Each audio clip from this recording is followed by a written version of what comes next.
le prochain qui me parle de la 20th Century Fox ou de l'Inde dans les 30 prochains mois, je lui éclate la gueule contre un mur. On va reparler de ça dans cette vidéo, mais en fin de vidéo, je vais vous expliquer la situation dans laquelle elle est pour la vidéo réaction au trailer d'Avatar. En attendant, on va essayer d'être calme quand même et plein de sourires. Et on est parti pour parler de l'épisode 9 d'Andor.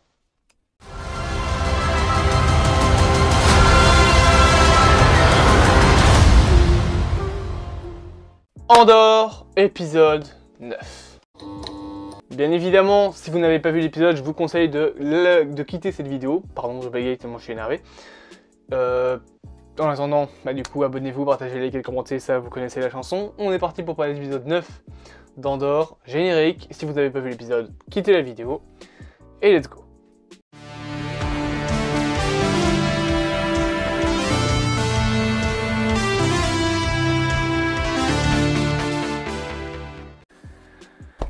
J'ai bien aimé l'épisode 9 d'Andor. Tout comme l'épisode 8. Même mieux, franchement. Je l'ai préféré à l'épisode 8. Il y a des... On va parler, pour commencer, de la réalisation. Il y a des belles scènes, des très beaux plans. Notamment un plan sur les fameux tuyaux où sont les prisonniers.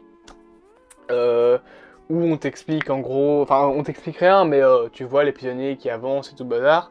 Et tu as des cascades qui tombent. Je trouve ça plutôt joli. Après, ça reste... c'est moins sombre qu'avant, franchement. Il y a de plus en plus de couleurs dans la série. Mais ça reste quand même assez terne. Après, c'est normal vu l'ambiance de l'épisode. On va en reparler quand on parlera du scénario. Après, niveau mise en scène et réalisation, c'est pas non plus le truc le plus original du monde. Hein. C'est quelque chose de filmé. Alors on va se dire, oui, mais qu'est-ce qui est original dans une mise en scène? Qu'est-ce qui ne l'est pas? Là, Andor, on va dire que c'est assez plat finalement. La caméra est posée, elle fait le taf, mais t'as pas des idées de mise en scène bien spécifiques. C'est pas mauvais, hein, loin de là. Mais c'est juste que, comme c'est un épisode très calme, comme il se passe rien, on va rien voir de plus important que ça. Le côté réalisation mise en scène, on le ressent surtout quand il y a des scènes d'action, quand il y a des scènes un peu plus... qui bougent un peu plus que des scènes d'horreur. Là, on va dire qu'il y a, au niveau de la mise en scène, une ambiance très oppressante. Sur tout l'épisode, même quand on quitte la prison. Quand la scène se passe, quand les scènes se passent hors de prison, tu sens que l'Empire est toujours là, tu sens une ambiance très oppressante, etc. T'as l'impression d'être dans une backroom.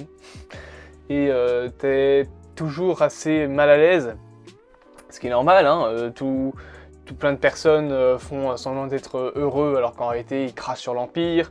T'as ce côté d'espionnage qui est bien mis en scène et bien écrit. On en reparlera quand on parlera du scénario. Donc voilà, tout ça est franchement très sympa, très sympathique, mais il n'y a pas plus de choses à redire. Je ne vais pas reparler des lumières, je ne vais pas parler par exemple des grands plans, parce que tout est assez restreint en fait. Comme on est dans une prison, c'est quelque chose d'assez clos, donc il n'y a pas des grands plans comme il y avait au début de la série. C'est bien mis.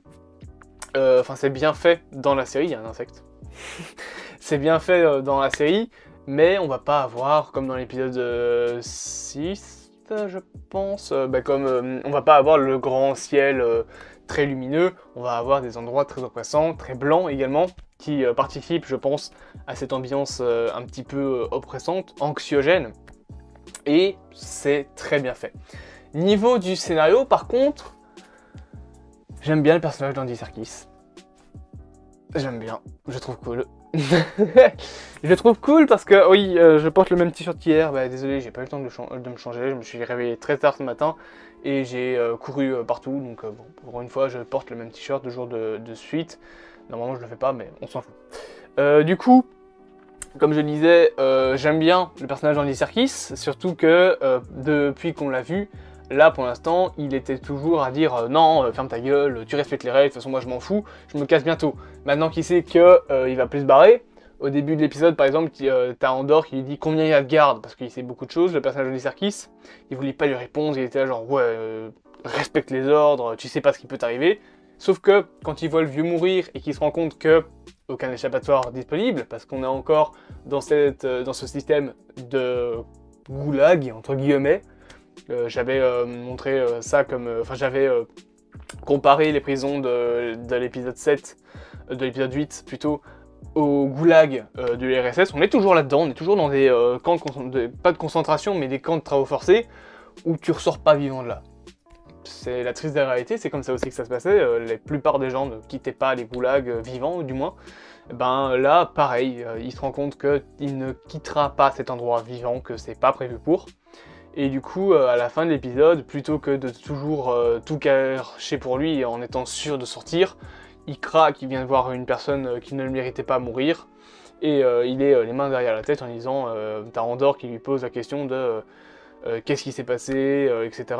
Et surtout combien il y a de gardes. Et là tu vois le personnage d'Andy Serkis qui là sur le coup craque et se rend compte de la vérité avec l'Empire, et il lui répond ouais il y a 12 gardes, pas plus de 12 gardes par jour.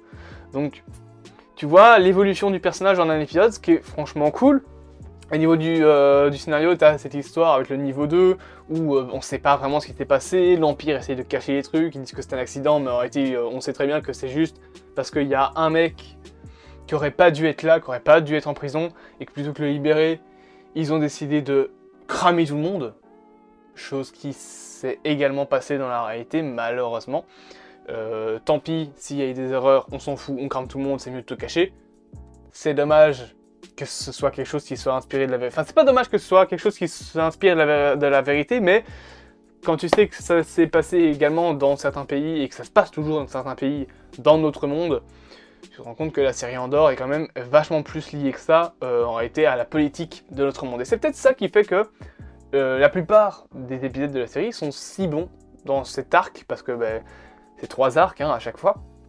Le premier arc, les épisodes 1, 2, 3, c'était la découverte. L'arc 4, 5, 6, c'était l'arc où moi j'ai décroché la série, c'était trop long. Là, l'arc 7, 8, 9, franchement, c'est un arc que j'aime bien, avec encore le côté espionnage et surtout la perte d'espoir. Et c'est un arc beaucoup plus lié à la politique qu'on a dans notre monde actuel. Chose que, personnellement, je trouve bien fait et qui est intéressante finalement. Ça permet d'avoir un côté vraiment philosophique aux épisodes et c'est cool.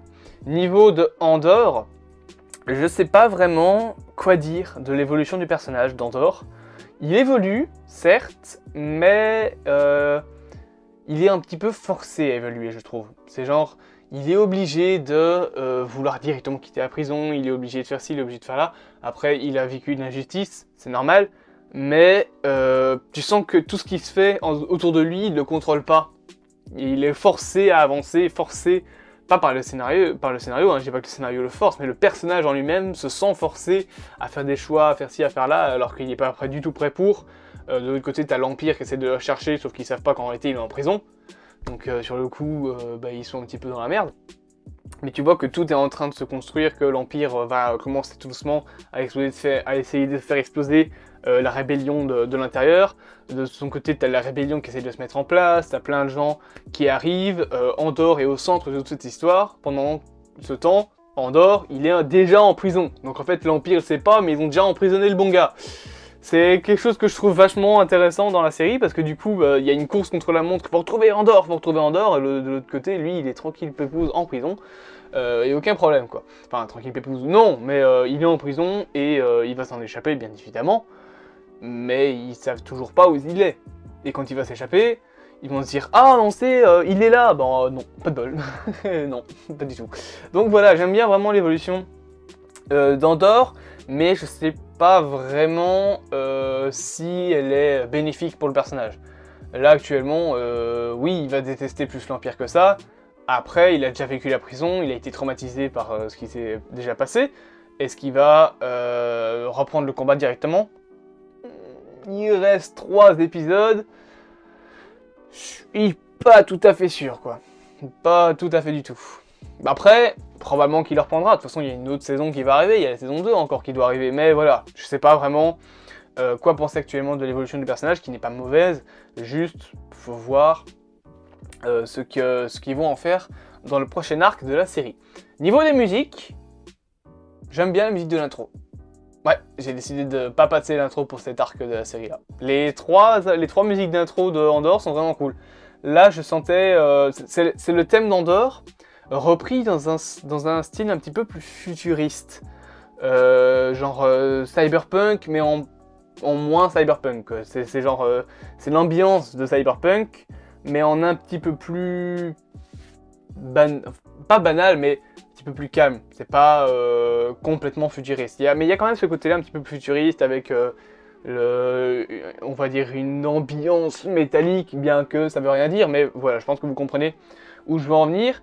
Et sinon, les musiques de l'épisode en elles-mêmes sont pas mauvaises, mais comme pour les autres épisodes, en fait, elles font qu'accompagner finalement la série. Elles ne racontent pas une histoire. C'est pas pour ça qu'elles sont mauvaises, c'est juste que bah y a rien vraiment à en redire.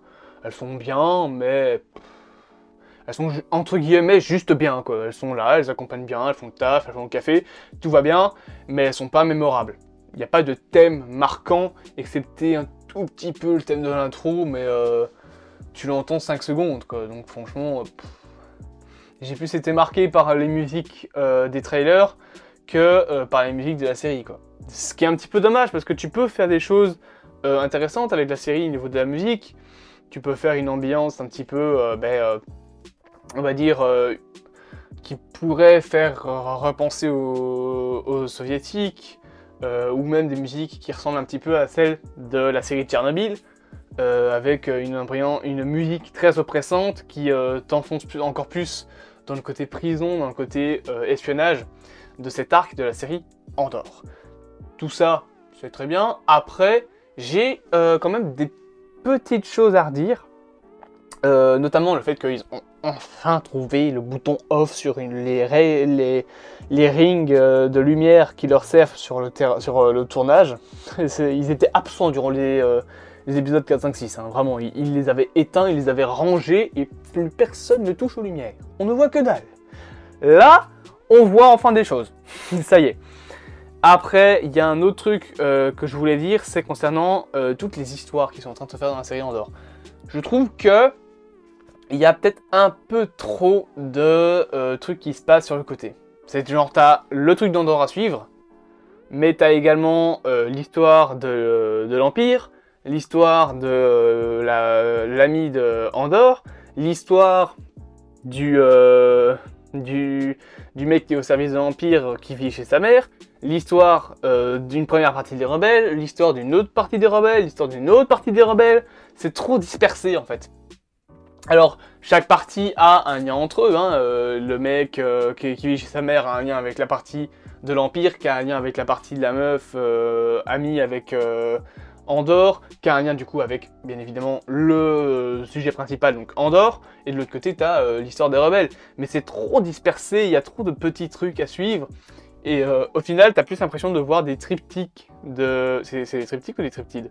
On des triptyques de différents moments qui sont pas mauvais, hein, c'est bien, mais c'est trop dispersé, en fait. Il est con, ce Discord. Donc voilà, je sais pas quoi... Ah non, non, non, ça va pas recommencer, hein. Là, je me suis fait chier une fois avec Discord. Je me suis fait chier une fois avec Discord. C'est pas ma journée. Ta gueule. C'est pas ma journée, c'est pas le jour. Donc voilà. Y a pas vraiment autre chose à redire sur l'épisode, hein. C'est un petit peu trop banal, franchement. Mais ça fait le taf. C'est plutôt bien. Si je devais donner une note, ce serait un 7-8. Je vais péter un plomb. Je vais péter un plomb, je vais l'enculer, Discord. Hein. On n'encule pas un logiciel informatique. Et donc voilà, l'épisode est pas mauvais, mais...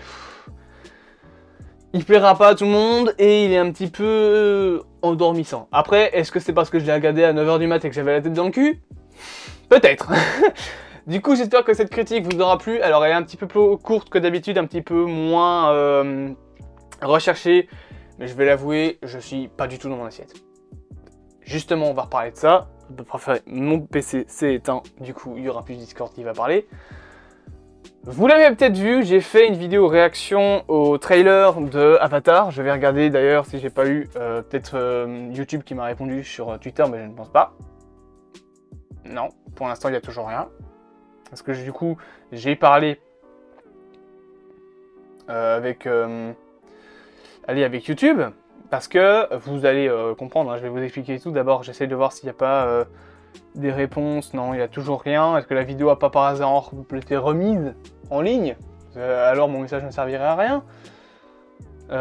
C'est pas là qu'il faut voir, c'est sur YouTube Studio. Vous allez comprendre. Hein. Juste, je regarde si je dis pas de conneries.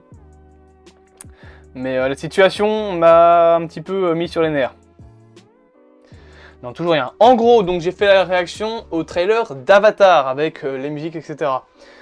Seul souci, c'est que cette réaction au trailer d'Avatar a été strike par la branche indienne de la 20th Century Fox, entreprise qui appartient à Disney. Seul problème, je vais en faire une vidéo pour expliquer tout ça parce que ça commence à être énervant, c'est que déjà cette entreprise m'avait déjà strike une vidéo sur laquelle il n'avait pas de droit, à savoir une réaction au trailer de Jurassic World, sachant que Jurassic World est une propriété d'Universal, pas de la 20th Century Fox, et que ils ne sont pas dans leurs droits. En fait, étant donné que c'est une vidéo réaction, elle est dans l'exception. Elle est dans une des quelques exceptions aux droits d'auteur. Même chose avec le droit à la parodie et le droit à la critique. C'est des droits qui vous permettent d'utiliser des images et pour les vidéos réactions, d'utiliser les musiques tant que c'est pour réagir. Il y a même quand vous contestez sur YouTube un strike d'une vidéo, un truc qui dit vidéo suscitant une réaction. Donc il y a bien les vidéos réactions qui sont dedans. Donc là j'ai envoyé ça à YouTube. J'ai entendu quelque chose vibrer. Je sais pas. Bref, j'ai envoyé du coup des messages à YouTube. Je suis en contact avec YouTube, la team YouTube sur Twitter. Ils sont en train de me répondre. Ils m'ont déjà répondu. Là, j'aurais donné tous les dossiers, j'ai donné des captures d'écran, j'ai donné la preuve que je suis un mec qui fout pas la merde. J'ai pas d'avertissement, j'ai rien, j'ai aucune règle enfreinte. C'est le seul blocage que j'ai sur ma chaîne. Et j'ai fait du coup une contestation contre le droit d'auteur. Et je le dis tout de suite, si ça passe pas, je ferai appel. Et je vais faire une vidéo dessus. Que je dois me prendre un avertissement ou non, j'en ai rien à foutre. Je ferai appel du droit d'auteur en prônant le droit à la vidéo, le droit à la critique, à la parodie, et également le droit de faire des vidéos réactions. C'est un droit légal sur lequel le droit d'auteur ne s'applique pas. Surtout qu'en plus, c'est pas la première fois que ces connards me causent des problèmes. Donc là, actuellement, je suis en contact avec YouTube, etc. Mais voilà, sachez juste que du coup, la vidéo n'est pas disponible et ne sera pas disponible avant un bout de temps, je pense, parce que c'est des enfoirés qui bloquent les vidéos. Et en attendant, moi, je me fais strike, mais par contre, d'autres personnes dont je ne vais pas citer le nom, qui ont utilisé également les mêmes images, ils utilisent les mêmes musiques, mais eux, comme ils ont plus d'abonnés, ils ont genre 60, 80 000 abonnés, ils font de l'argent, donc bien évidemment, on les strike pas. Problème de faire de l'argent sur YouTube. Moi, comme je suis une chaîne qui fait pas de l'argent, on s'en fout de toute façon. Voilà, c'est juste un truc qui va m'énerver, et je le dis tout de suite, je vais me battre là-dessus. Et s'il faut aller loin, ça ira loin. Si je dois porter plainte à un endroit, genre contre l'entreprise ou sur YouTube, je ferai tout ce qu'il faut, mais je ne vais pas me laisser faire là-dessus. Je vais tout faire, pas pour démonter cette entreprise, mais pour que ça ait une répercussion, pour qu'ils arrêtent, parce que ça fait 1 an que je fais des vidéos, ça fait 1 an qu'ils me cassent les couilles, la même entreprise. Je le dis tout de suite, je le prononce, j'en ai rien à battre, c'est Foxstar Studios India, donc c'est la branche indienne de la 20th Century Fox, qui s'amuse à faire ça. Donc je le dis immédiatement, ça va aller loin. Si ça doit aller loin, ça ira loin. J'en ai marre de me faire marcher dessus par ces gens qui se pensent libres de tout faire et qui se pensent libres de pouvoir striker n'importe quelle vidéo parce que c'est des vidéos qui leur plaisent pas. J'ai le droit de faire ça. Si c'est pas dans vos cultures de faire des vidéos réactions, c'est très bien, je m'en fous. En attendant, en Belgique, les lois, c'est légal. Ils ont pas à faire ça. Vous voyez que je suis énervé. Il y aura peut-être une vidéo sur le sujet qui va sortir, et j'espère sérieusement que YouTube va se bouger le cul, parce que si eux se bougent pas le cul, moi je me bouge le cul, et ça va barder. Ça, voilà. Je fais peut-être des menaces en l'air, mais non, c'est pas des menaces en l'air, je vais vraiment me battre pour cette vidéo-là. Vous l'aurez quoi qu'il arrive. Si je dois la faire sans le son, vous l'aurez sans le son, j'en ai rien à foutre, mais je vais me battre pour avoir cette vidéo-là. Voilà, sachez-le, c'est pour ça que cette vidéo est un peu courte et que je suis pas dans mon état habituel. En attendant, du coup, abonnez-vous, partagez, likez, commentez, vous connaissez la chanson. Je me calme maintenant, je vais essayer de me calmer et j'en reparlerai plus tard. Je pense que je vais juste remettre en ligne la vidéo, mais sans le son derrière. Tant pis, malheureusement c'est comme ça, mais bon, quand il y a des connards qui font ça, faut bien faire autrement, donc voilà. J'espère que cette vidéo vous aura plu, bien évidemment n'hésitez pas à vous abonner, à partager, à liker et à commenter. Je reprends mon clap, et en attendant je vous dis à plus amoureux transit du cinéma, et à demain pour potentiellement, je ne sais pas comme vidéo, parce que demain j'ai beaucoup de déplacements sur toute la journée. Bref, à bientôt. Je suis énervé, putain.